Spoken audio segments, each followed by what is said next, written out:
And that's all for Let's Play Xenoblade Chronicles.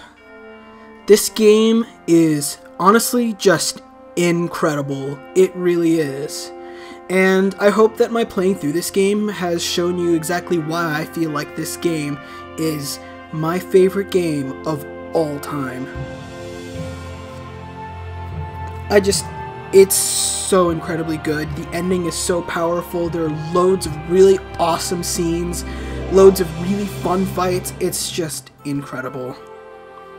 Now, obviously, I'm going to review this game like I do with most of my Let's Plays, or at least since I've started, but like it's going to be kind of basically impossible to be totally biased because I genuinely just adore this game. But there are, like, recognizably flaws of this game, of course, but I think that the benefits of Xenoblade, the good parts of Xenoblade, far outweigh a lot of the detriments. So let's start with the easiest one to rank, music. Easy 10 out of 10. The music in this game is incredible. There are loads of really nice tracks, lots of thematic tracks, lots of good cutscene tracks that really get a lot of like emotion out of you. Like, there were a lot of points in this game where I actually did cry, including like the ending Beyond the Sky and the epilogue theme, the credits theme. Both of those are super emotional for me, and they get me crying every time, to the point where even I had trouble doing this part of the Let's Play where I talk about the ending, because I was actually kind of having a lot of tears at that moment, because, well, this game is more to me than just a game, really. The graphics is kind of like a weird thing to talk about. I think from like a pure, like, technical standpoint, it's probably a 6 or a 7, but from a design and aesthetics standpoint, it's easily an 8 or a 9. I like what they did with what they were given, and I like the design of every area. I like how there's so many different places to explore, different climates, different themes. I loved the idea of staging this entire game on the backs of two titans. It's an incredible setting and pretty much unique to just about any game I've ever played in my life. It was one of the really big things that I think got me into Xenoblade in the first place, was this just really unique setting.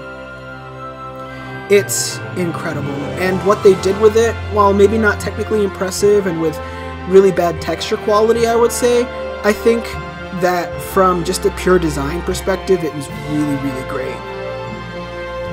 And an HD remake of this game, which, if Nintendo, if you're watching, would look gorgeous.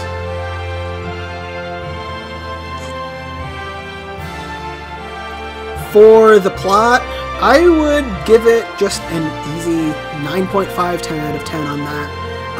A lot of people, I have like problems with like the early part of the story, and I can see that. It's kind of a drag for the first few hours, but like when Fiora dies, that's the first big hit. Then it slows down a little bit, and then you have Ether Mine. That's another really big hit. Then it kind of also slows down again for a little bit there. But like from the Ether Mine, it really starts to pick up, honestly. Like, that's when things start to become really interesting, because you get the vision of Prison Island and everything.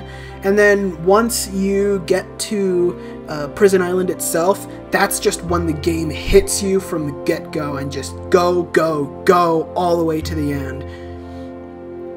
I think Prison Island is the point at which the plot just takes off, and from that point on, the game goes from being really good to incredible. And then even there, it's not even done. Like, Prison Island made me go from this game is really great to this game is incredible. Mechonis Core and the area, the things that happened right before and right after that, took me from this game is incredible to, oh my god, this is amazing. And then the ending took me from that to, yeah, this is my favorite game of all time. I love it. I really do love it. And that's really helped out by the fact that the gameplay is also really freaking solid. I'd give it pretty much like a 9.5 on gameplay as well.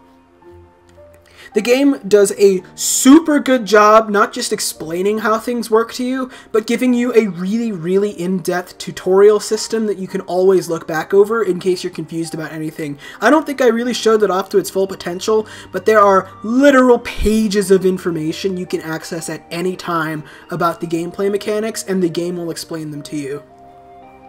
I think there are some elements of the gameplay that can be frustrating, especially for new players. Now, I personally liked doing the side quests the first time around. Not the generic quests, I don't think they're very interesting, but with the named quests, especially how they influence the affinity chart, I usually really do like the aspect of being able to go into a video game and just make the game world a better place. And I always feel like this game gives you a really good impression of you going in and making the game a much better place, because it's definitely like significantly different how the relationships between each character is before and after you do all their side quests. I like that a lot. It's also another reason why I think Colony 6 is a masterpiece side quest, is because you go from a completely annihilated town and you build it all the way up to beyond its own former glory, and it's just like a metropolis mixed in with all the races of Ionis. It was beautiful, and maybe like getting there was a little tough, but I think in the end, with a lot of the side quests, getting there is tough, but doing it always feels really rewarding, especially since doing a lot of the side quests gives you a ton of experience.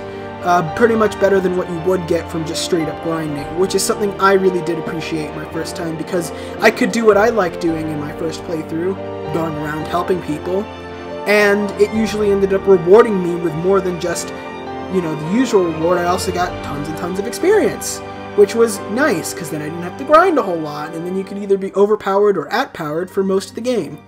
I can understand how this is a really big turn-off to some people who maybe don't want to do a whole lot of side quests. I still think the game is doable at lower levels than what I did it at, but it's certainly a lot tougher, and I had like quite a few close calls, especially towards the end game there. Like, I was level 80, 81, and I died to Zanza. I didn't show this off screen, but I actually died. Yeah, he's no joke. And I almost died, which I did show off on screen during the second phase, because that was even harder than I thought it would be. So, yeah. This game has a lot of challenge to it. But on the flip side, I think that the game does a lot of challenge oftentimes better than Xenoblade 2 does, for example. I think that there's a lot more involved with skill and strategy here, and for most of the main story, you never have to worry about spike damage, which is also a big benefit. And even in the case where there are enemies with spike damage, the game is kind enough to tell you about it, for one, which Xenoblade 2 did not do, and it's kind enough to give you a tutorial menu to look at so that you can remind yourself how spike damage works, which Xenoblade 2 did not do, and it gives you access to spike defense gems, which Xenoblade 2 did not do. And even though I still hate spike damage with a burning passion and think that it was poorly implemented and probably never should have been part of the game to begin with, at the very least it's something that the game does decently well enough. And that's the thing, like, enemies in this game are never HP sponges unless you want them to be by going at them from way lower levels. Your arts and bonus effects give you a reason to move around on the battlefield, and since your auto attacks go off even if you're moving, you never feel restrained to one place or anything like that. I think it's a really nice system. I also really like how every party member is basically unique and has their own roles to fulfill. Now, granted, Fiora kind of subverts that a little bit, but even then, I still think Fiora shines better in certain roles than she does in other roles. Like, I think she shines a lot as an off-tank, and I think she shines a lot as off-physical DPS. So, that's kind of my spiel on it. But yeah, I really did enjoy how every party member had their own uses, their own little gimmicks, some of which were maybe not so great. Like, I think Charla was held back a lot by cooling off, the whole cooldown mechanic thing. And I think she would have been an all-around better party member without it, but even that is not that big a deal in the end game. Like, once you start hitting level 70, 75, her usefulness and healing output far outweighs the detriment of having to cool off every now and again. I think it's just, she's just useful all around, really. every party member is useful at some point or another in the game. Some of them may be more useful than others, but I think all of them have had their time to shine in my party. Or at least that's what I was intending to go for, and I think all of them are incredible. Maybe the AI is not the greatest or the smartest at the game. That is something I think I would knock the game for, is not that great AI party members. A lot of them, for the most part, are capable of, like, being smart enough to handle what they're supposed to do. I mean, it boils down to, like, Shulk and Melia's AI not knowing how to play the game, but everyone else is okay at playing the game.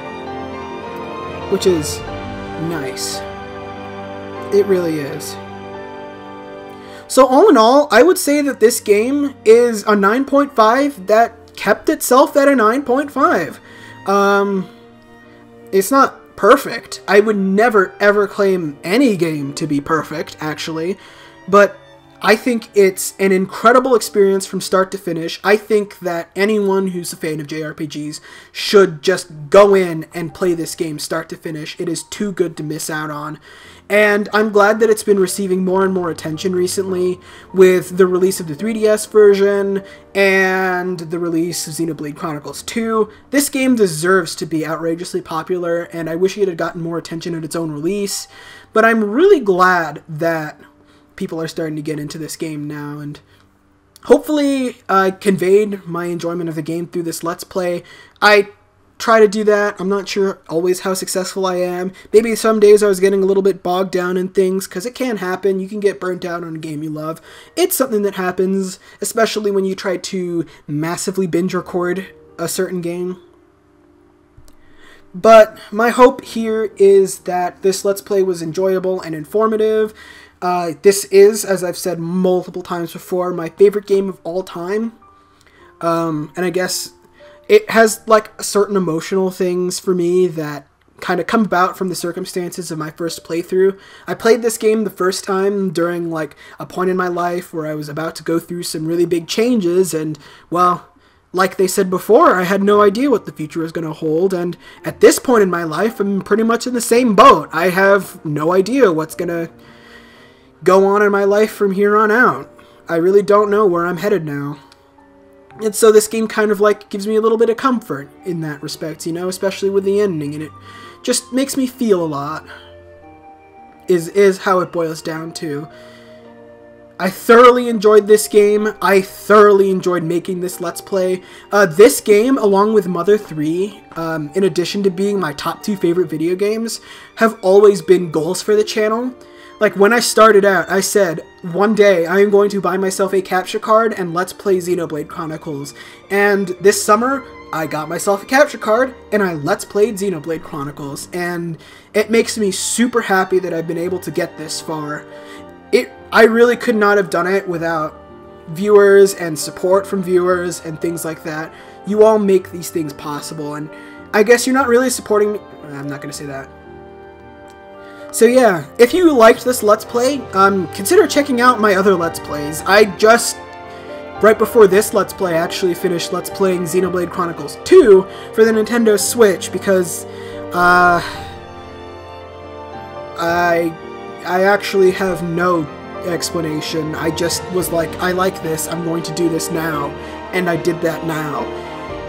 Somehow I managed to do it during, like, literally the worst 6-month period of my entire life, in addition to writing a full-text guide, so, who knows what that was like, but yeah, I have that. I have a lot of other Let's Plays of various other JRPGs out on my channel, so please consider checking those out too. I have my Xenoblade 2 Game Facts Guide, which is very much still a work in progress, and I also have streams on twitch.tv/PrinceofSomnia, which I do every now and again. At this point, probably during recording, I'll be going through Breath of the Wild Master Mode, but I play a lot of different games on there.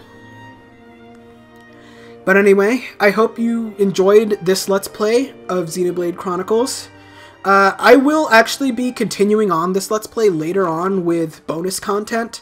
There's still a ton of side quests that I have yet to do. I'd like to go over New Game Plus a little bit too, that sort of thing.